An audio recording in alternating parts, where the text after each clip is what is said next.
parallel reactions. You have to study the kinetics of parallel reaction. You can say competing reaction as well. Parallel reactions, those reactions in which you have produced two different products from the same reactant. Okay? Two different products from the same reactant.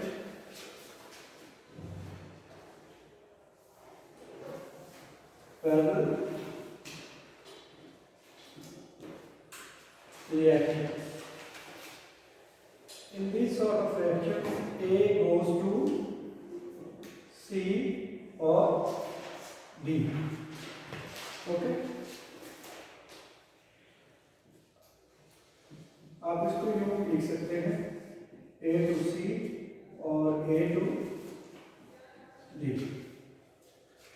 The rate constant associated with this step you call it K1 and this will be K2. Similarly, here you will write K1 for this particular reaction and K2 for this particular reaction. Okay?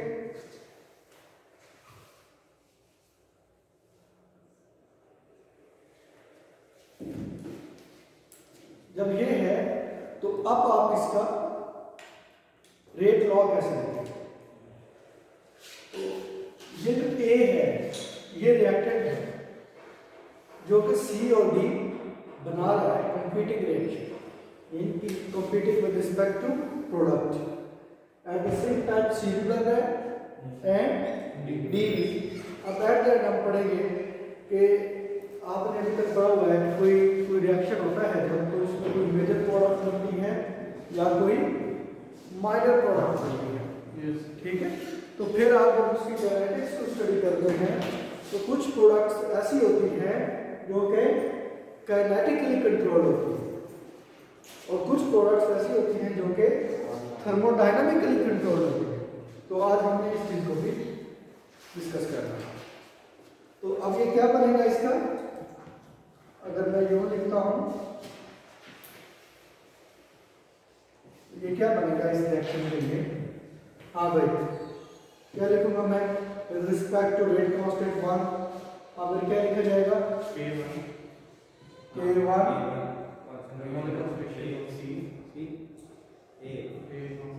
और यहाँ पे negative sign है क्योंकि A जो है वो क्यों negative sign लगाया हमने? ये नेगेटिव साइन क्या इंडिकेट करता है? स्लोप। Very good. तो नेगेटिव स्लोप क्या बताता है आपको?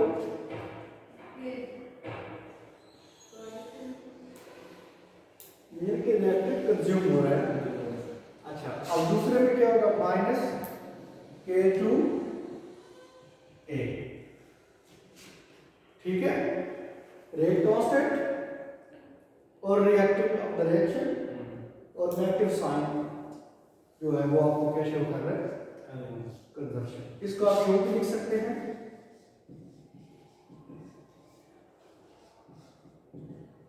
माइनस K1 प्लस लिख सकते हैं। यस। ओके, अब यहां पर क्या करते हैं? Separation of variables. और जब आपके पास ये कंडीशन आ जाती है तो ये आप ऑलरेडी सॉल्व कर चुके हैं पहले। अगर इसको मैं कुछ यूं लिखना चाहूँ तो ये चीज आप ऑलरेडी कर चुके हैं।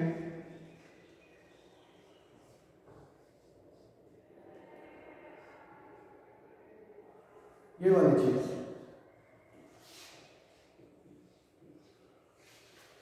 फर्स्ट ऑर्डर रिएक्शन ये किसके इक्वल होता था?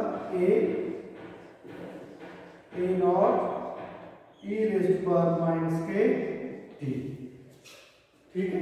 ये जो है इसको आप ए टी भी लिख सकते हैं। ठीक है ना? ये चीज आप ऑलरेडी कर चुके हैं, यही चीज है। तो इसका आप जब सोल्यूशन निकालेंगे तो ये चूंकि आपको आइडिया हो चुका है, ये क्या बन जाएगा? ए इज इक्वल टू क्या बनेगा A naught E raise to power minus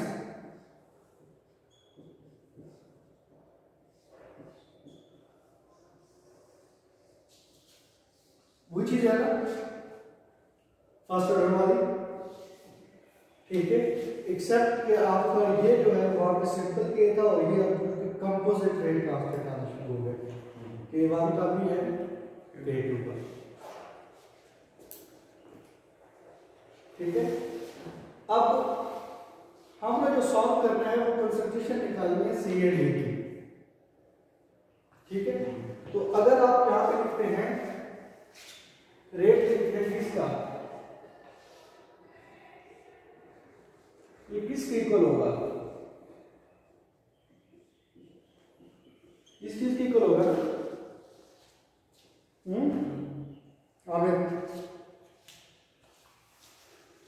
और अगर आप ये लिखते हैं ये किसके इक्वल होगा,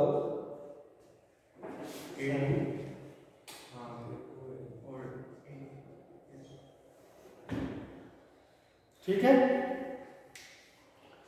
अब यहां पे आप ए की वैल्यू पुट करें, ए क्या है आपके पास ये चीज, ठीक है, और वहां पे भी आप ए की वैल्यू ऐड करें, यहां पे पुट करें, ए आपके पास आ गया कंसंट्रेशन करने का, तो ये रैकेट क्या बनेगा आपके पास, ये इक्वेशन क्या बनेगी,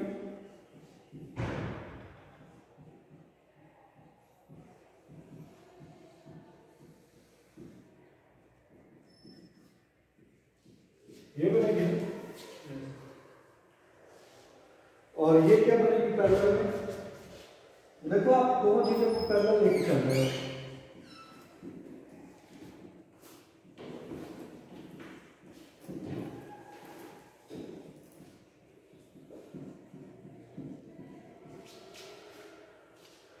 ठीक है।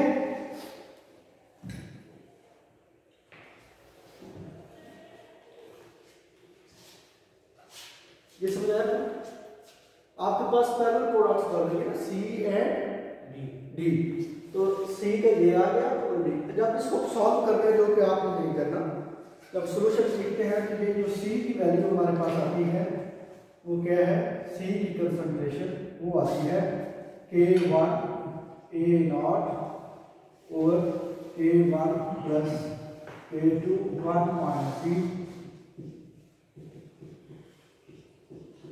ये चीज आती है जब हम सी को सॉल्व करते हैं, ठीक है। ये मैं आपको बता दूंगा, जब इधर लिखूंगा कि वैसे ही आपको पता लग जाएगा। अच्छा, डी की क्या आएगी, इस K1 की जगह पे वहां पे क्या आ जाएगा K2, बाकी सारा वही सॉल्यूशन है इसका, K2 A नॉट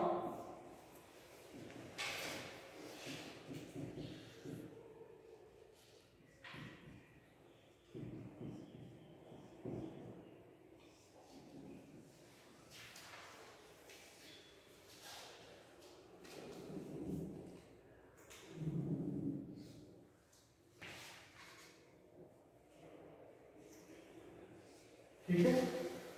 अब आप देखें तो आपको रिदम नजर आ रहा है, ये पार्ट सबका सेम है, याद रख,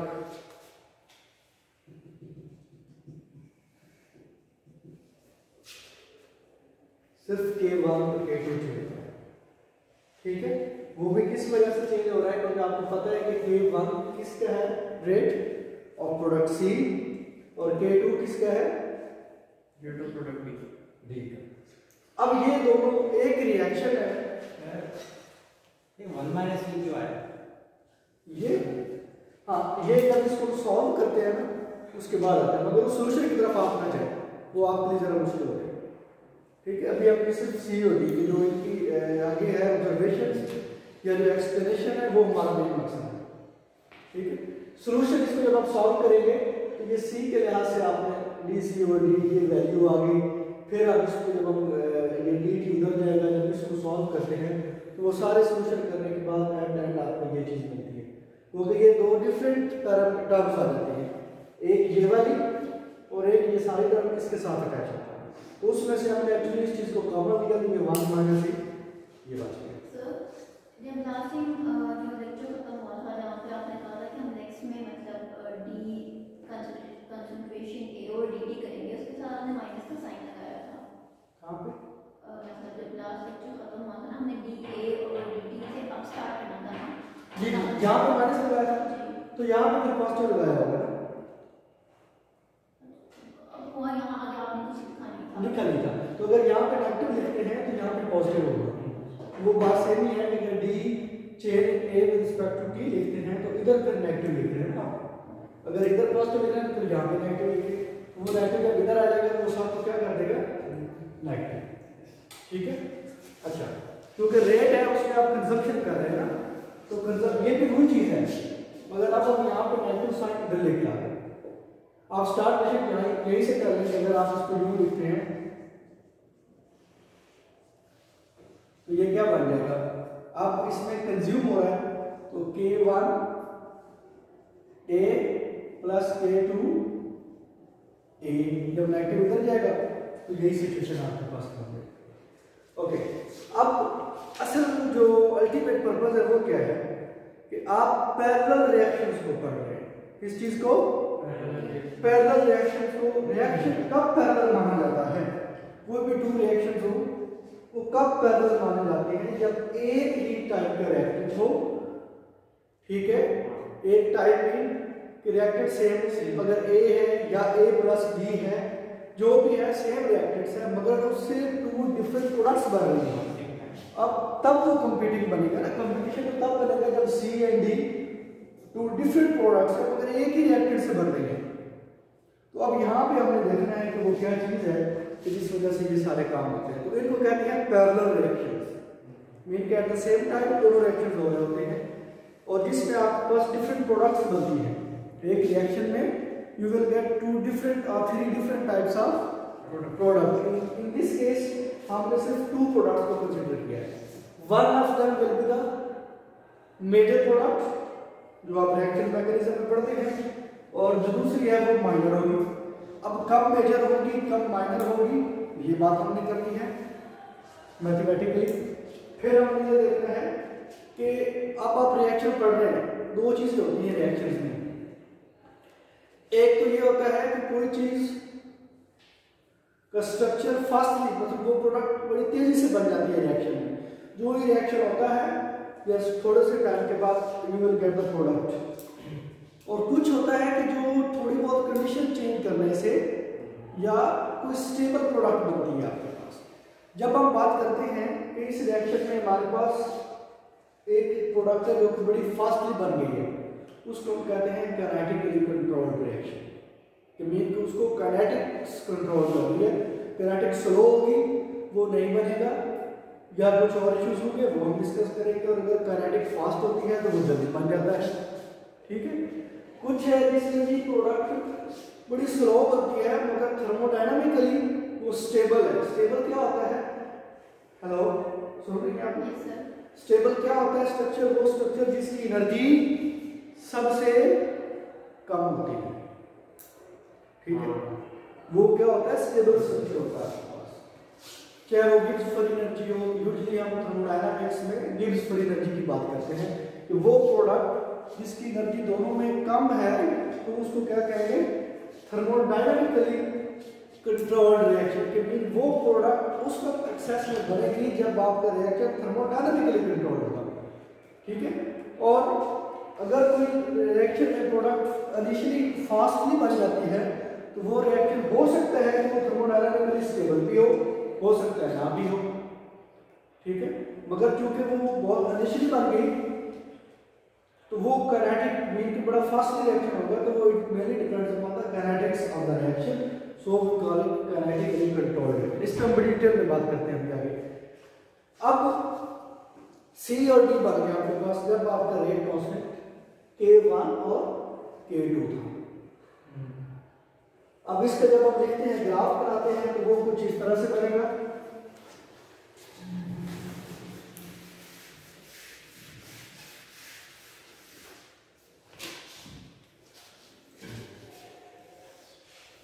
कंसंट्रेशन है, इधर KT लेते हैं आप, यानी रेट कांस्टेंट और टाइम दोनों का, मतलब रेट तो कांस्टेंट रहता है तो बेसिकली ये टाइम है। तो ये जब A है इनिशियली यही होता है ना आपके पास, तो ये क्या होगा, कंज्यूम होगा। ऐसे ही है। अब दो पैरेलल रिएक्शन है, यूं हो सकता है, यूं हो सकता है, पैरेलल रिएक्शन है ना, ये अगर A कंज्यूम हो रहा है और ये C बन रहा है तो हो सकता है D भी बने। आप उनकी कंसंट्रेशन वेरी कर सकते हैं। अब हमने इस पर्टिकुलर केस में ये लिया है कि C जो है वो ज्यादा बढ़ रहा है ना, D कम बढ़ रहा है। तो अब हमने देखना है कि इसमें असल में हम चाहते क्या है कि कौन सा, अगर इस चीज को देखा जाए तो टाइम के साथ इन दोनों में से फर्स्ट में कौन सी चीज बढ़ रही है, C या D? C। तो C क्या होना चाहिए, किनेटिकली कंट्रोल, और D क्या होना चाहिए, थर्मोडायनामिकली कंट्रोल। ये तो ये रिएक्शन बता रहा है ना आपको, ये ग्राफ। अभी हम इसको और अच्छे तरीके से एक्सप्लेन करेंगे। इन दोनों में से अगर टू प्रोडक्ट्स हैं पैरेलल बन रहे हैं तो आपने क्या बताना है कि in comparison of both products this graph shows that this product is controlled by kinetics of the reaction. ठीक है, इनके रिएक्शन की काइनेटिक्स से इसको कंट्रोल किया जा सकता है और इसको थर्मोडायनामिक्स, तो इसको हम भी और कहते हैं। नहीं, ई जो यहाँ पे हम लिखते हैं वो फर्स्ट ऑर्डर के लिए होता है ना, किसके लिए, ई एक्सपेंशन फर्स्ट ऑर्डर रिएक्शन के लिए होता है। हाँ जी, तो हमें किस पता यहाँ पे फर्स्ट ऑर्डर होगा। Very good. तो हम अभी ये सिर्फ ए पे डिपेंड कर रहे हैं, तो ए ही है हमारे पास, ए की रिएक्टेंट है और उसकी हमने इसके साथ कोई पोलैरिटी भी नहीं लिखी, वन नहीं लिखा है ना, तो जब इसका रेट लिखोगे तो वो फर्स्ट ऑर्डर लिखोगे। लेकिन वो तो एक्सपेरिमेंटली निकालते हैं, एक्सपेरिमेंट किया, अगर हम उसी को ले रहे हैं ना कि ये फर्स्ट ऑर्डर पैरेलल रिएक्शन होता है, जिस तरह हमने लास्ट में पढ़ा था रिवर्सिबल फर्स्ट ऑर्डर, उससे पहले क्या पढ़ा था कंसेक्यूटिव फर्स्ट ऑर्डर, तो ये भी हम फर्स्ट ऑर्डर को ही कंसीडर करके पढ़ रहे हैं। अच्छा, ये चीज आ गई। अब क्या है कि अगर हम C और D की रेशियो लें, पैरेलल जब हम कुछ लेते हैं तो उसमें आपको पता होता है कि अगर आप उसकी रेशियो के लिए तो उससे भी आपको आइडिया हो सकता है, आप उसका पैरेलल रिलेशन निकाल सकते हैं।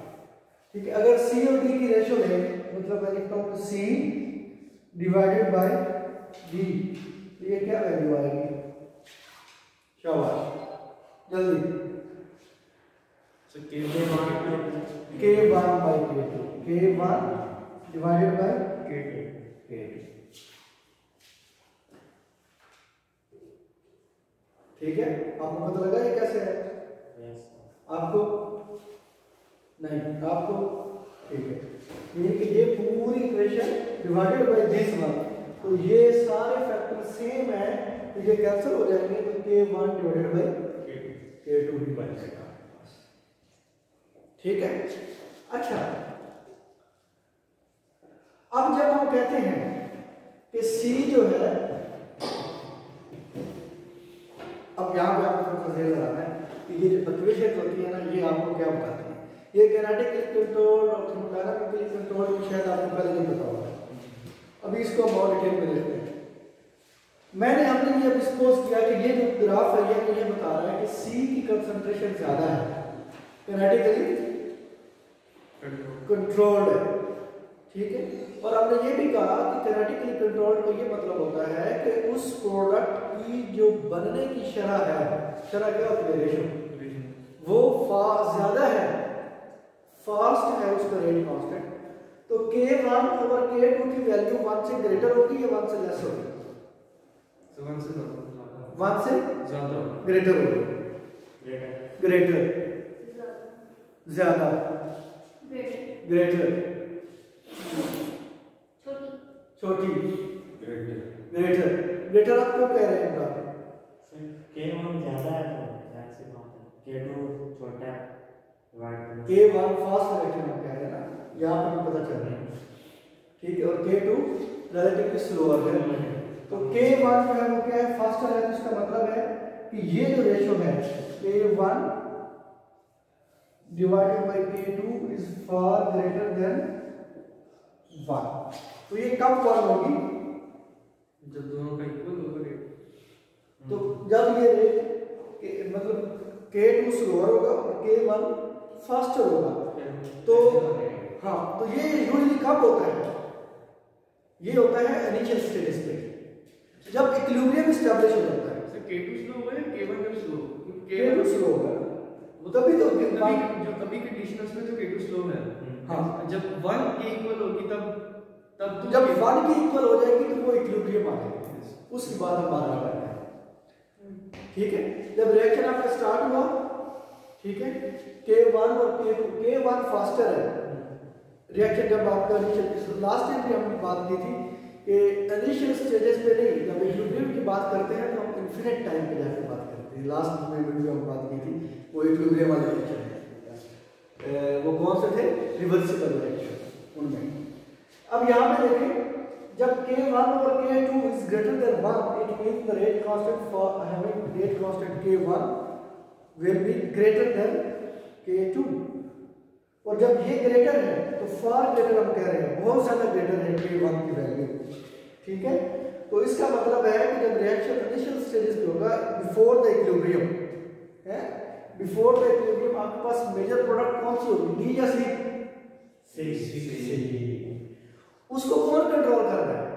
रिएक्शन की फास्टनेस, रिएक्शन का रेट। तो सी उस वक्त बनेगा जब आपका रिएक्शन काइनेटिकली कंट्रोल। ठीक है, बात समझ आई?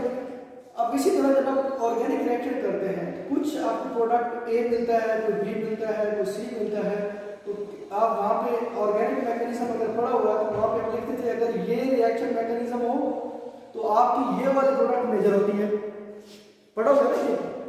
और अगर ये वाला मैकेनिज्म फॉलो करें तो आपकी मेजर प्रोडक्ट है ये बनती है, और दूसरी जो है वो क्या बन जाती है?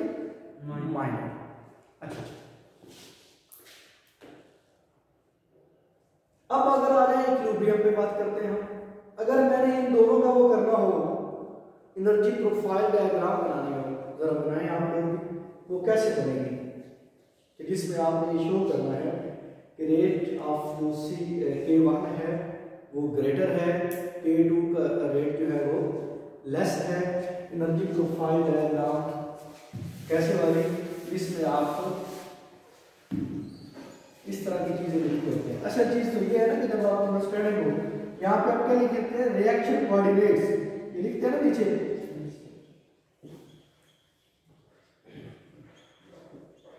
और इधर मैं एनर्जी लिखता हूँ। उसमें वो वाली डायग्राम आते थे, यू वाली है, वो बनाओ ना इस रिएक्शन पता चलेगा। और इस डायग्राम से पता चले कि कौन सी चीज फास्ट है, कौन सी स्लो है। सर K1 और K2। हाँ जी,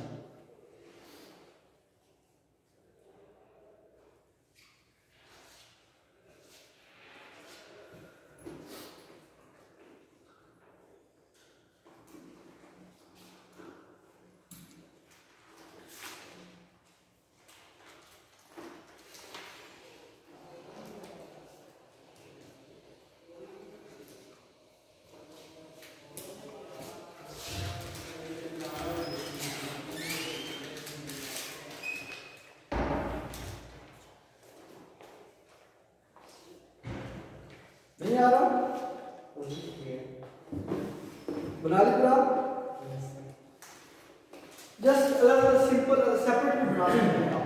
अगर सेपरेट बनाते हैं, अगर मैं इकट्ठी बनाऊं तो मैं कहता हूं कि ये रिएक्टेंट है, ठीक है, ए, कोई रिएक्टेंट ए है। अब टू डिफरेंट उसके पास रेट्स के साथ वो चल रहा है, कंडीशन कोई नहीं है, और ये प्रोडक्ट है दोनों की। अगर हम कहें और हम कहते हैं कि चलो अभी हम सपोज ये करते हैं कि सी और डी दोनों की कंसंट्रेशन जो भी है वो बढ़ रही, मगर हमने ये शो करना है कि जिससे हमें पता चले कि कौन सा रिएक्शन फास्ट है और कौन सा स्लो है। और दूसरी भी आप सेम एनर्जी पे फार्दर मूवमेंट रख लें, सपोज हम कर रहे हैं, तो अगर ये सी है तो ये डी है, ठीक है। तो किस तरह पता चलेगा कि K1 फास्टर है? वो पता चलेगा उनकी ट्रांजिशन स्टेट एनर्जी से, ठीक है। तो अगर ये इस तरह आता है और ये इस तरह आता है, तो आपको आइडिया हो सकता है कि ये जो है स्लोअर स्टेप है, ठीक है, और ये जो है फास्टर स्टेप है। मीन के इसको थोड़ी एनर्जी भी मिली है, इधर आ गया, और तो प्रोडक्ट से एनर्जी तो बढ़ रही है, मगर डी बनाने के लिए उसको मैकेनिज्म और अगर सेम भी आ रहा है तो उसकी टर्मिनल स्टेट जरा ऊपर है और आपको ज्यादा उसके लिए एनर्जी चाहिए। और यहाँ पे आप ये बता सकते हैं कि यहाँ पे जो है rate of reaction relatively faster है एज कंपेयर टू, ये अगर K1 है तो ये क्या होगा K2। अगर इसी तरह बनाई है तो यू आर सो इंटेलिजेंट, ठीक है, मगर ये बेसिक बात है। तो वैसे ये डी फॉर नीचे होना चाहिए ना, किसी डी जो है वो अभी हमने वो बात नहीं की, अभी जस्ट हमने ये सपोज किया कि पता चले कि कौन सा रिएक्टर फास्ट है दोनों में से। इन एक्चुअल पोजीशन इस तरह नहीं बनती, वो कुछ और स्टाइल से बनेगी, वो भी हम बनाएंगे। अभी हमने ये कंसीडर किया है सी और डी अगर सेम है तो बताएं कि कौन सा रिएक्टर फास्ट है कौन सा स्लो है, जो क्वेश्चन को फॉलो करें। अब ये भी हो सकता है कि ड्यूरिंग द रिएक्शन ये रिएक्शन कोऑर्डिनेट्स क्या होते हैं, इसको भी पढ़ के आना। अच्छा, और ये भी हो सकता है कि रिएक्शन में जब हम कहते हैं कि माइट बी रिवर्सिबल पार्टिकल होता है तो सी से ए और डी से ए भी बन सकता है कि सी रिवर्स आ जाए और डी, अगर हम ये लिखें C to A and then D to A तो इसको हम क्या लिखेंगे के -1 मीन के रिवर्स रिएक्शन, और इसको हम क्या लिखेंगे के -2 मीन क्या ये उसका रिवर्स हो गया, ठीक है। अच्छा, जब इस तरह की प्लेट फॉरवर्ड भी हो रहा हो बैकवर्ड भी हो रहा हो तो फिर एक इन्फिनिट पोजीशन ऐसी आती है जहां पे इक्विलिब्रियम एस्टैब्लिश हो जाता है, ठीक है। जब इक्विलिब्रियम एस्टैब्लिश होता है तो उसकी रेशो फॉर इक्विलिब्रियम कुछ यूं बनती है,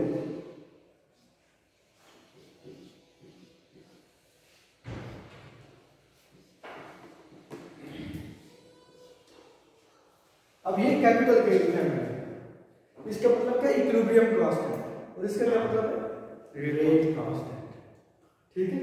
तो जब ये चीज सिचुएशन आती है, जब इक्विलिब्रियम एस्टैब्लिश होता है तो उस वक्त ये बड़े वाला ये लेस देन 1 हो जाता है, इक्विलिब्रियम कांस्टेंट ये है रेट कांस्टेंट, इन दोनों में फर्क है, ठीक है। इक्विलिब्रियम कांस्टेंट को आप स्मॉल वाले से लिखते हो, सॉरी कैपिटल से लिखते हो, और जो रेट कांस्टेंट है उसको स्मॉल वाला। अब इस सिचुएशन में मेरे प्रोडक्ट क्या होगी आपके पास, क्या चीज, जब ये वाली कंडीशन हो तो इसको भी देखें तो फिर मेरे प्रोडक्ट क्या बनेंगे डी, K2 ग्रेटर है, इक्विलिब्रियम कांस्टेंट इसका ग्रेटर है तो वैल्यू 1 से लेस कभी होगी जब ये वाली कंसंट्रेशन ग्रेटर हो।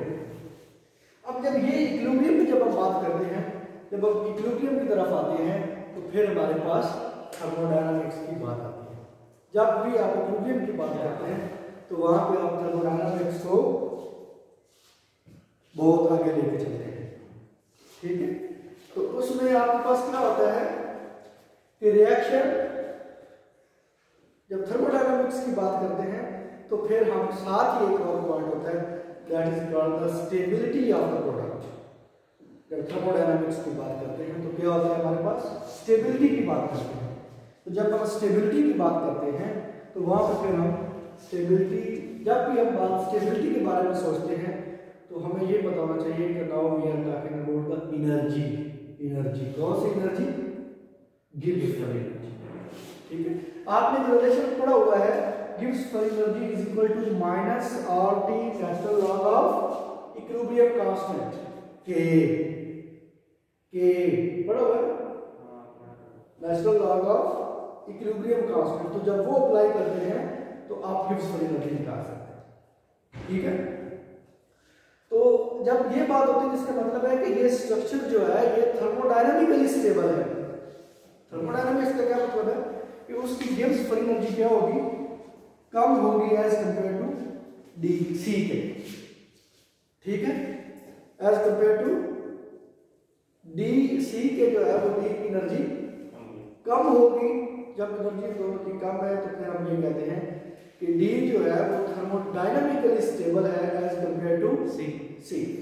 तो फिर वही पे हम बात करते हैं कि जो डी की प्रोडक्शन है वो थर्मोडायनामिकली कंट्रोल्ड रिएक्शन से होगी, ठीक है, और जो सी की है वो काइनेटिकली जो फेवर कर रही है इस पोजीशन पे।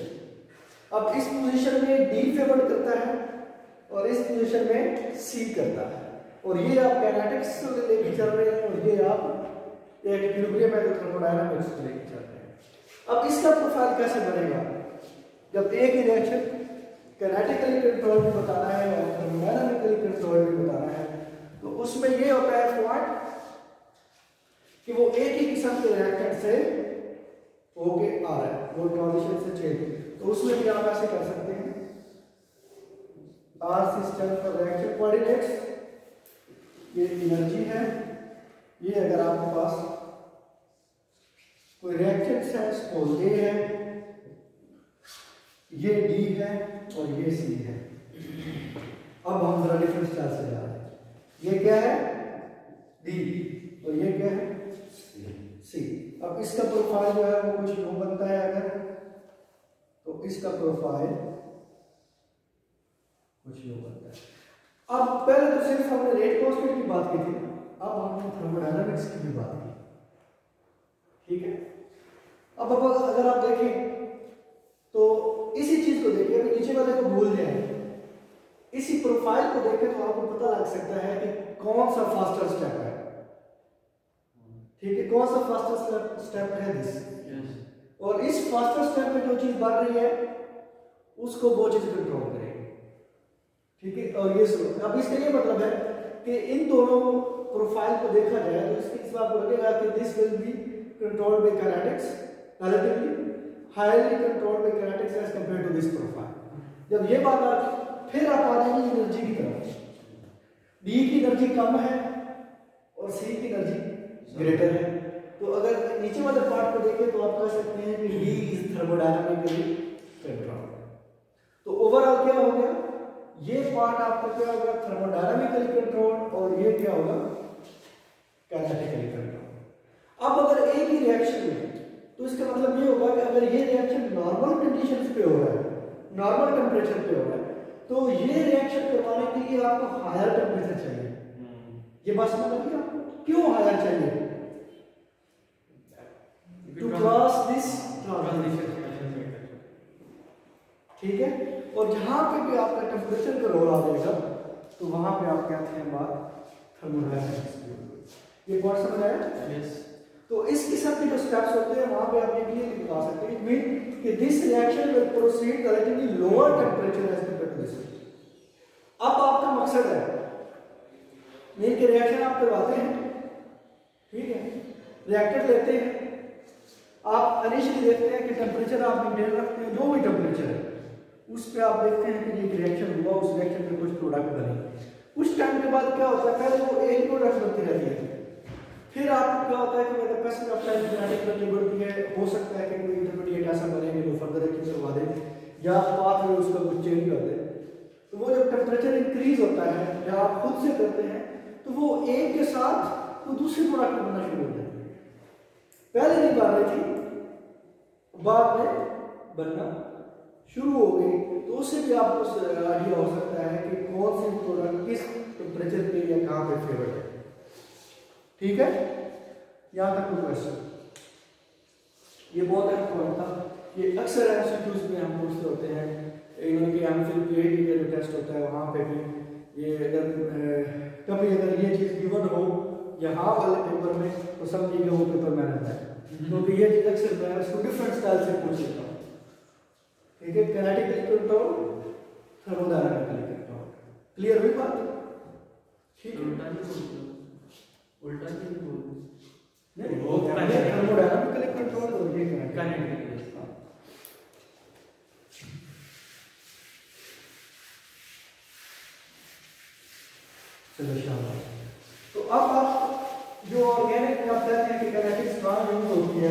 या क्या है जो ऑर्गेनिक में कहाँ यूज होती है, आप कुछ आइडिया होगा कहाँ मैट्रिक्स को हम यूज करते हैं और कितने के फेवरेट है हमारे लिए।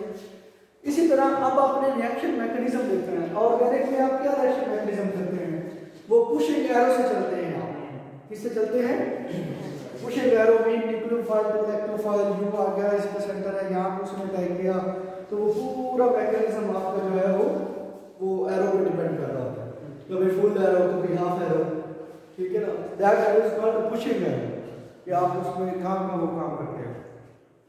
अब अगर हमने रिएक्शन मैकेनिज्म देखना हो तो रिएक्शन मैकेनिज्म को देखने के लिए या उसकी काइनेटिक्स को in addition to reaction mechanism, तो आप कुछ डिफरेंट अप्रोक्सीमेशन यूज करते हैं, ठीक है। बड़ा फैंसी सा वर्ड यूज कर रहा हूं, अप्रोक्सीमेशन, हालांकि आप यूज करते हैं।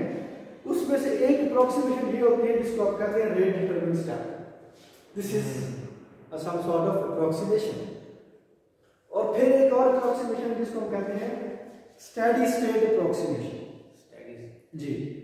रेट लिमिटेड अप्रोक्सीमेशन या रेट डिटरमिनेंट स्टेप, उससे आप फेमिलियर हैं।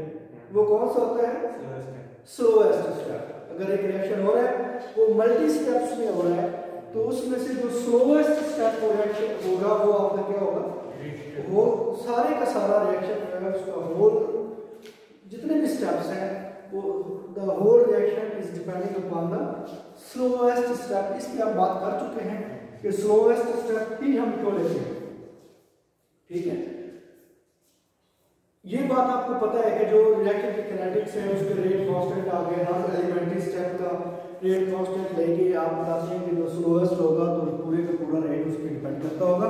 वो फिर चाहे कौन सा भी हो, यूनिमॉलिक्यूलर हो, बाइमॉलिक्यूलर हो, फिर आगे उसकी ऑर्डर जो भी फर्स्ट ऑर्डर हो, जीरो ऑर्डर हो, मगर पूरे का पूरा रिएक्शन का रेट उस स्टेप पे डिपेंड करता है। तो आज हमें जो थोड़ा सा स्टडी करना है वो है स्टेडी स्टेट, ठीक है, अप्रोक्सीमेशन।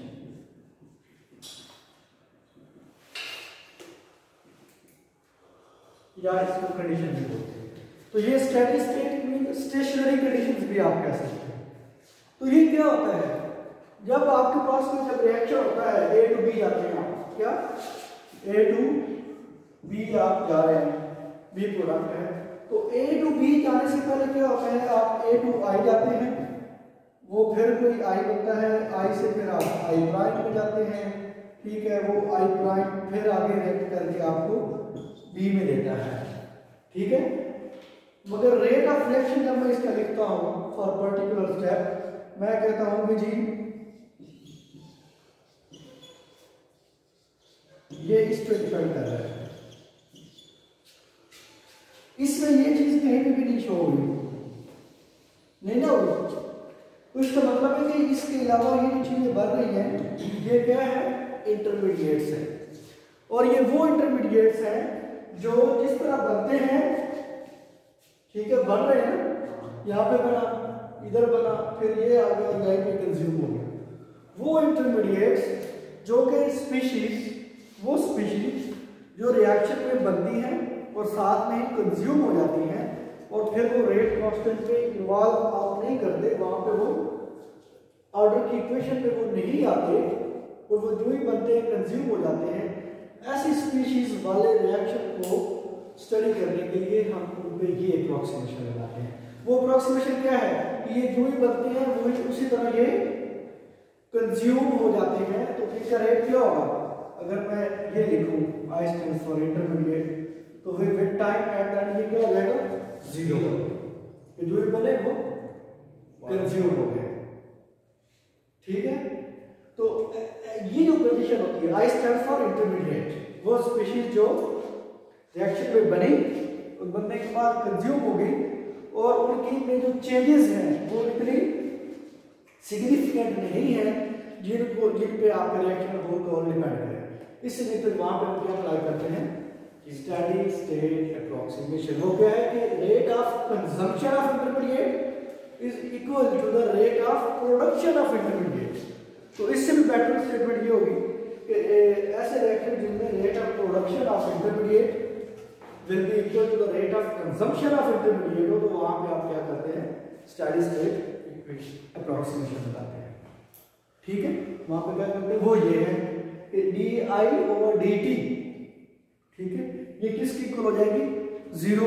किस तरह, जब रेट ऑफ फॉर्मेशन और रेट ऑफ कंजम्पशन की इक्वल हो जाता है तो वो वैल्यू क्या हो जाएगी, 0। ठीक है, तो ये है स्टैटिस्टिकल अप्रोक्सीमेशन। अब इसमें हम पढ़ते हैं यूनिमॉलिक्यूलर रिएक्शन। कौन सी चीज, यूनिमॉलिक्यूलर रिएक्शन। अच्छा, बड़ी मजे की बात है, अभी तक हम क्या पढ़ते रहे हैं,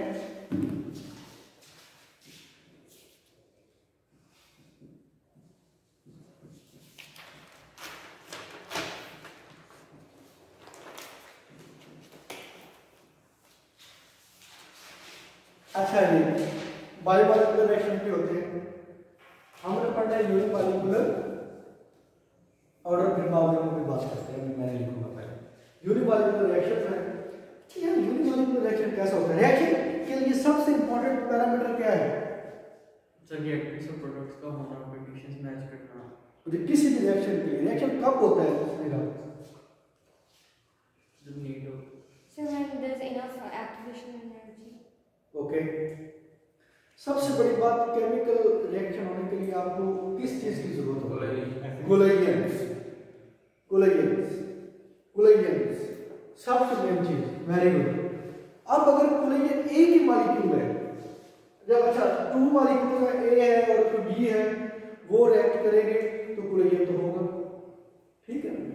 यूनिमॉलिक्यूलर में कैसा कोलेजन होता है, तो फिर केमिकल रिएक्शन कैसा, कि जो ए की रिएक्टेंट है तो वो कैसे कोलाइड करेगा,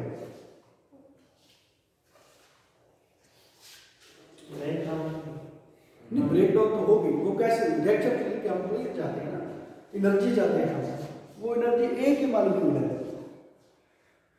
अनस्टेबल होता है, वाइब्रेशन, वो क्यों अनस्टेबल है, हाई एनर्जी, वाइब्रेशन So, अपने आप से ही अपने आप से ले लेगा खा पी के।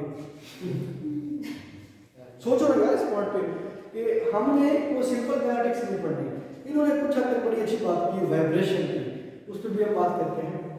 तो इसकी कोई एग्जांपल आपके पास यूनिमॉलिक्यूलर रिएक्शन की डीकंपोजिशन वाली बात इन्होंने की, वो बड़ी अच्छी बात है, वो हो सकता है इस तरह के रिएक्शन डीकंपोजिशन वाले भी हों। सिस टू ट्रांस ट्रांसफॉर्मेशन जो होती है, कोई सिस मॉलिक्यूल है, वो सिस से किस में जा रहा है, ट्रांस में जा रहा है, तो वो सिस टू ट्रांस कन्वर्जन जो है वो भी एक यूनिमॉलिक्यूलर रिएक्शन है। मगर होता क्या है, एनर्जी की बात है, इसके लिए हम ये यूनिमॉलिक्यूलर रिएक्शन को स्टडी करेंगे, ठीक है। उसमें क्या है कि ये एक साइंटिस्ट था, इसने ये जो है ना ये अप्रोक्सीमेशन और इसको इसने एक्सप्लेन किया था। वो क्या है कि अगर आपके पास कोई ए रिएक्टेड होता है और एम हम कुछ स्पीशीज लेते हैं, अभी मैं इसको एक्सप्लेन करता हूँ आपको। तो ये क्या होता है, ए स्टार में चला जाता है, ठीक है।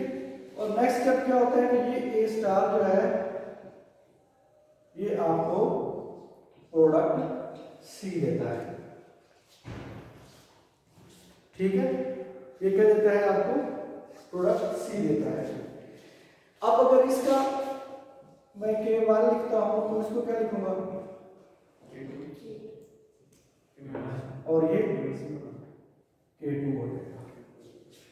अब यहां पे ए आपका मेन रिएक्टेंट है, यूनिमॉलिक्यूलर रिएक्शन, और M हम क्या ले रहे हैं। अब आप सोचिए, जब आप लेते हैं ना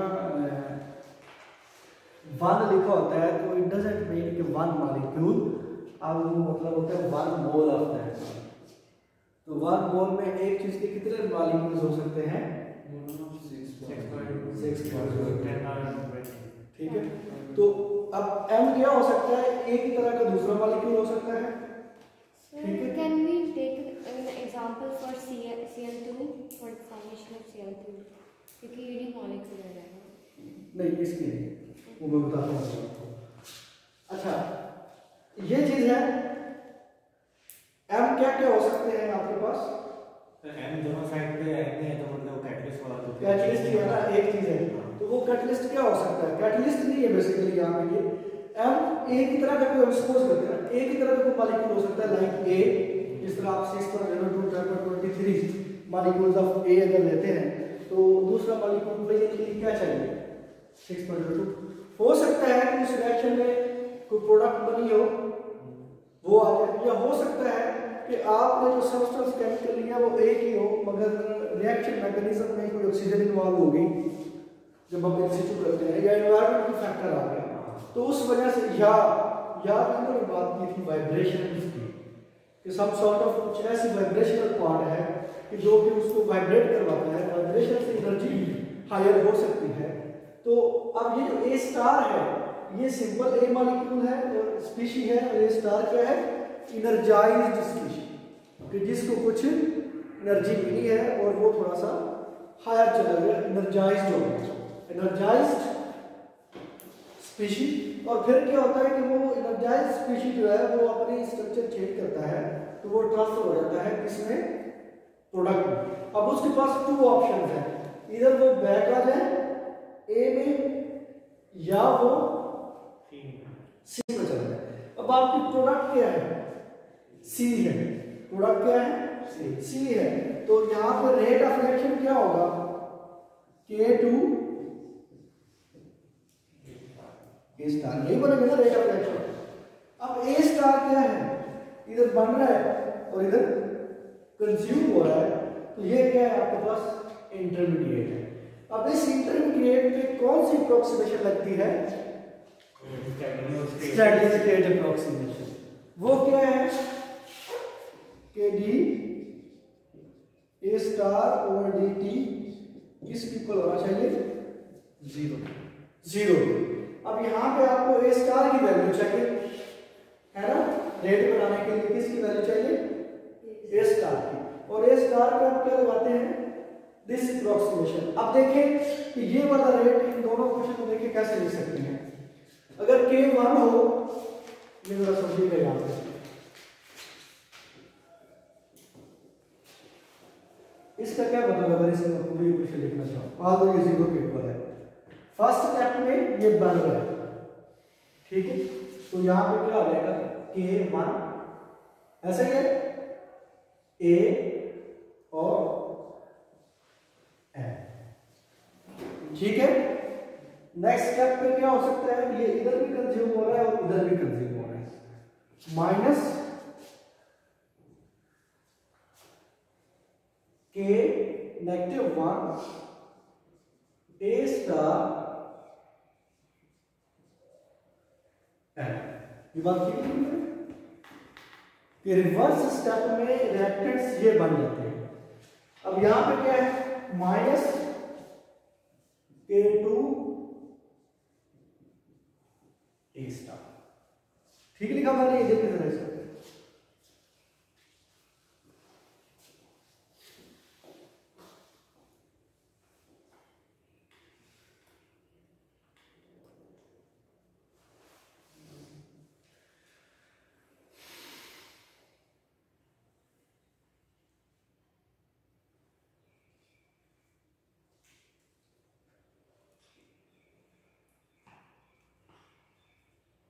जी ठीक है।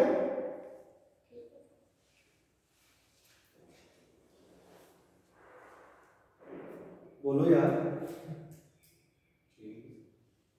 अगर किसी को कोई समझ ना आ रही हो यहाँ पे सब बस एक कंफ्यूजन है। जो सबसे फर्स्ट स्टेटमेंट है हमारे K1 molecular K and molecular N, उसके साथ माइनस क्यों नहीं है? ये मुझे आपने बताना, इनको सोच के देखो।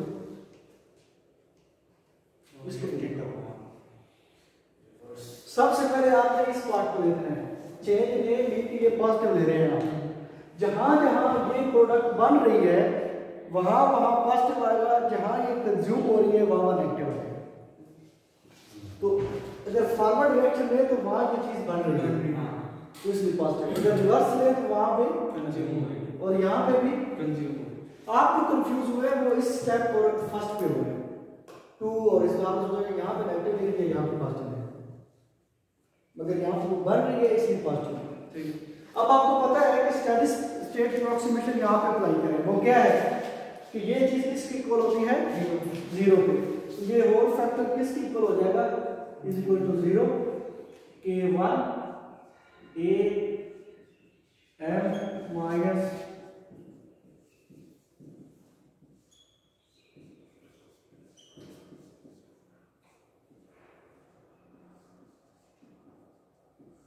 आपने क्या निकाली, किसकी वैल्यू निकाली है,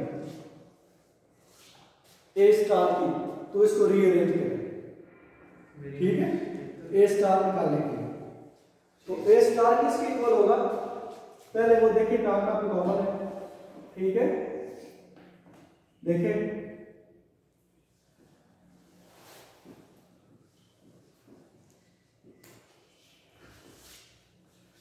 यहाँ पे देखिए माइनस नहीं, ये नहीं आप ले सकते हो, माइनस ए स्टार आप ले सकते हैं,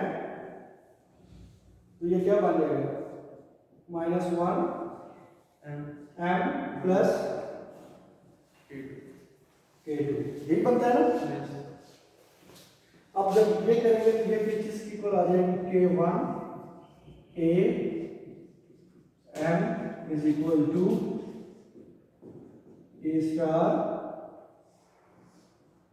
-1 m प्लस k2, ठीक है। ए स्टार किसके ऊपर आ जाएगा,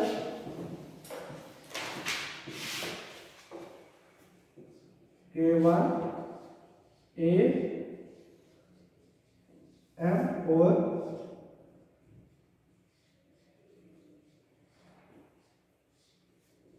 ये चीज,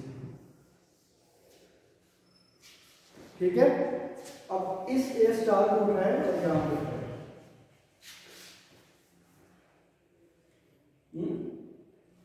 तो rate of this unimolecular reaction क्या बन जाएगा, ये मैं यहां पे लिखता हूं,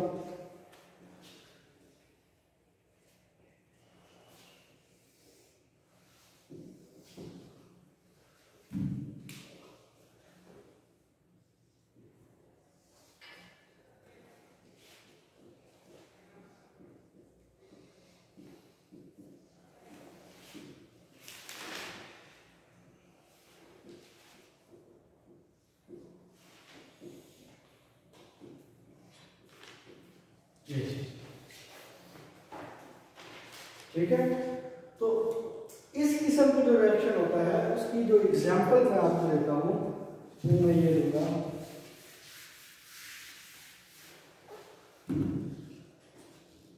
मतलब ये है,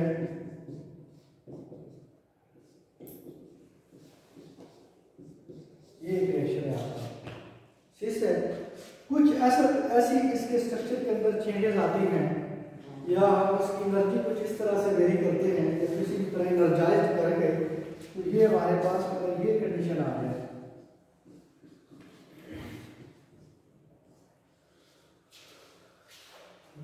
तो ये कहां से गया, जो इस नीचे ने क्वेश्चन पूछा, सिस टू ट्रांस, तो ये इस कितना यूनिमॉलिक्यूलर है, ये यूनिमॉलिक्यूलर रिएक्शन की एक बड़ी अच्छी एग्जांपल है। एक और भी होती है, मसलन अगर आप ये ले लें CH3 CH2Cl, इसको डिकम्पोज करना है, इस तरह इब्राहिम ने कहा कि डिकम्पोजिशन रिएक्शन, ये क्या बनता है, CH2 डबल बॉन्ड CH2 और HCl, ठीक है। तो ये भी यूनिमॉलिक्यूलर रिएक्शन का एग्जांपल है, ठीक है। इस तरह की आप बहुत सी आप एग्जांपल लिख सकते हैं। तो इनमें ऐसा क्या हो रहा है, basically we are playing with energy. आपको पता है कि trans form is more stable than cis form, क्यों हम कहते हैं ये, क्योंकि ट्रांसफॉर्म की एनर्जी क्या होती है, लो एज कंपेयर टू सिस, ठीक है। तो ये एनर्जी का गेम है, इसीलिए आपने क्या किया कि ये मॉलिक्यूल है, ये एनर्जाइज्ड है हाई एनर्जी में, फिर वो बैक भी आ सकता है और सी में भी जा सकता है। ये सारे पैरामीटर को देखते हुए ये आपके पास सर जी, रेट में K2 क्यों नहीं है,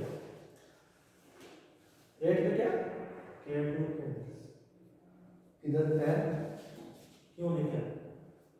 क्यों लिखा है? क्यों लिखा है? वो आप देखिए असल चीज जो है आपकी वो प्रोडक्ट है। ब्रैकेट लिया, ये तो कंज्यूम हो गए, बने और कंज्यूम हो गए, ठीक है।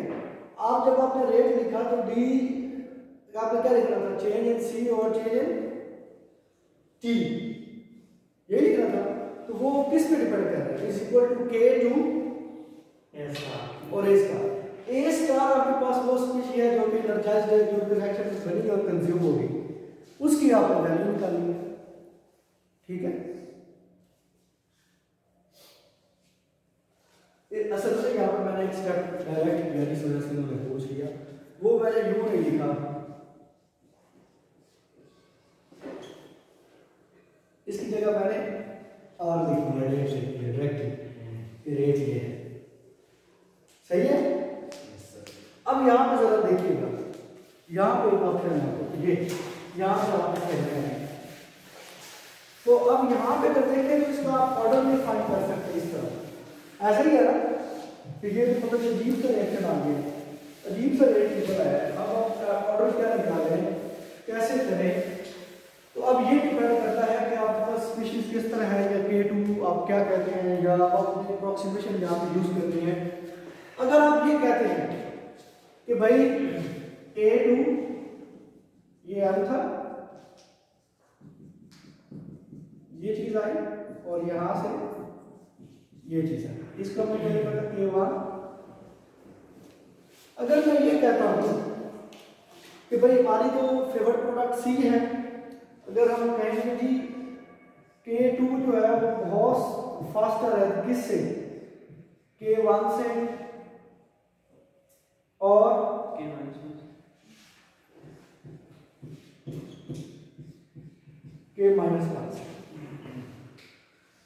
तो हम कहते हैं कि K2 बहुत फास्टर है एज कंपेयर टू K1 और K-1 से। तो क्या कंसीडर होगा डिनोमिनेटर में? तो ये चीज अप्रोक्सीमेटली। अब यहाँ पे एक मिस्टेक मैंने की है, आप बता जरा कौन सी चीज? ये मैं K1 लिख सकता हूँ कि नहीं? तो कैपिटल क्या है? K2 को हम K1 से कंपेयर नहीं कर सकते। क्यों नहीं कर सकते? बताएं जरा। सर एक काइनेटिक्स एक रेट है और एक में से नहीं, दोनों रेट से। दोनों रेट अलग अलग रिएक्शन। हाँ क्यों अलग अलग? कैसे पता चला? वजह ये है कि यहाँ पे K1 में A स्टार बन रहे हैं और K2 में A स्टार कंज्यूम हो रहे हैं। हमने उनको कंपेयर करना है जहाँ पे दोनों कंज्यूम हो रहे हैं। यहाँ पे भी -1 में कंज्यूम हो रहा है स्टार और K2 में भी कंज्यूम हो रहा है। तो हमने यहाँ पे लिखना है कि K*2 जो है वो ग्रेटर है किससे? K-1 K-1। व्हाट समझ आया? क्योंकि आपके पास सिनर्जाइज्ड को आपने आगे लेके चलना है, सिनर्जाइज्ड मॉलिक्यूल। अब अगर K2 बहुत ग्रेटर है तो ये वैल्यू अप्रोक्सीमेटली वैनिश हो जाती है जब बहुत ग्रेटर है। तो ये क्या रहेगा रेट आपके पास? K1 A और M। ये बात ठीक है? ऐसे ही करता है। K2 वैल्यू शो है K-1 वैल्यू शो। क्या कह रहे हैं आप? सो आपने कहा ना कि K2 की वैल्यू काफी ग्रेटर है, तो इससे वो वैनिश हो जाएगा। नहीं, मैंने कहा K2 की वैल्यू ग्रेटर है K1 से। K-1 कौन सी चीज खत्म होनी चाहिए? K-1 से। K-1 वही किया, ये पार्ट वैनिश हो गया, ठीक है। K2 से K2 ठीक है कैंसिल, ये आपके पास ठीक है। अब अगर हम यहाँ पे ये कहें, क्या कहें कि अगर A star to A reverse है वो ग्रेटर है, वो भी तो ऑप्शन हो सकता है ना। क्या जी? A star to A K-1 जो है ये Yes. A star to A reverse Yes. Process जो है ये ग्रेटर है किससे? A2 से C में जाने में Yes. ग्रेटर है, ज्यादा है। तो फिर क्या बनेगा? फिर आपके पास रेट बताओ जरा क्या बनेगा?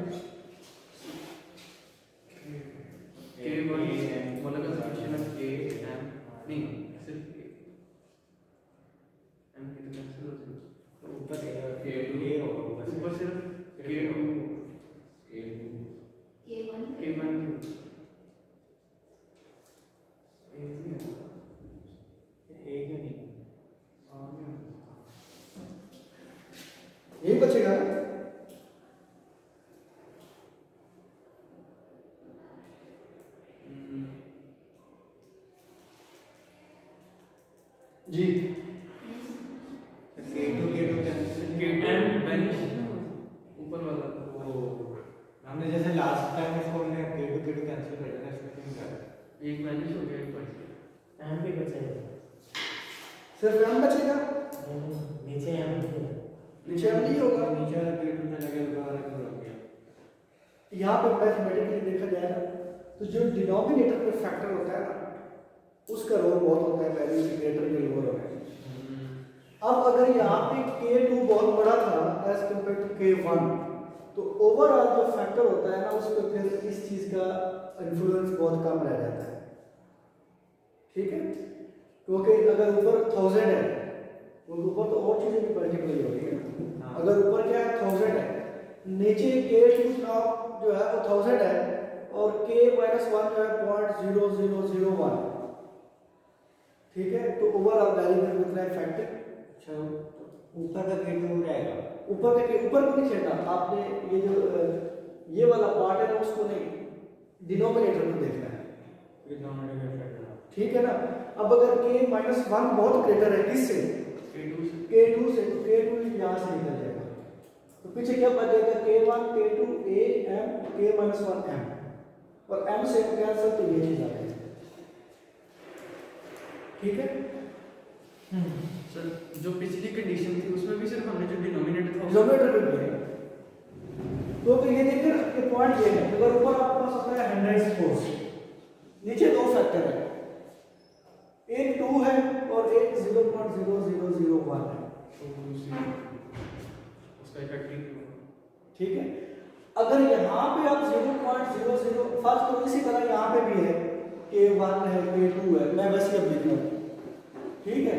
और इसको अगर आप यूं लिखें 100 multiply by K1 K2 2 plus 0.001 और हम ये कहते हैं कि 2 जो है वो K1 है और 0.001 जो है वो K2 है, ठीक है। अब हमने कहा कि K1 बहुत ग्रेटर है K2 से, तो ये वैल्यू हमने क्या की थी, खत्म कर दी थी। अगर आप इधर भी खत्म करते हैं फर्क पड़ेगा, यहाँ पे क्या फर्क पड़ेगा। अब आप देखें यही दोनों फैक्टर है, 100 मल्टीप्लाई बाय 2 मल्टीप्लाई बाय 0.001 करें हैं, अगर इसको आप खत्म कर दें तो वो बहुत इफेक्ट पड़ेगा, लिहाजा आपने ऊपर वाले क्वेश्चन में नहीं छेड़ना। एडिशन में एडिशन में आप कर सकते हैं, मल्टीप्लिकेशन में बहुत पड़ता है, मल्टीप्लिकेशन या डिवीजन में, ठीक है। तो वो तो बहुत वैल्यू को चेंज कर देगा ना, लिहाजा नीचे आप कर सकते हैं। इसलिए आपने यहाँ पे दोनों केसेस में नीचे वाले पार्ट, ठीक है।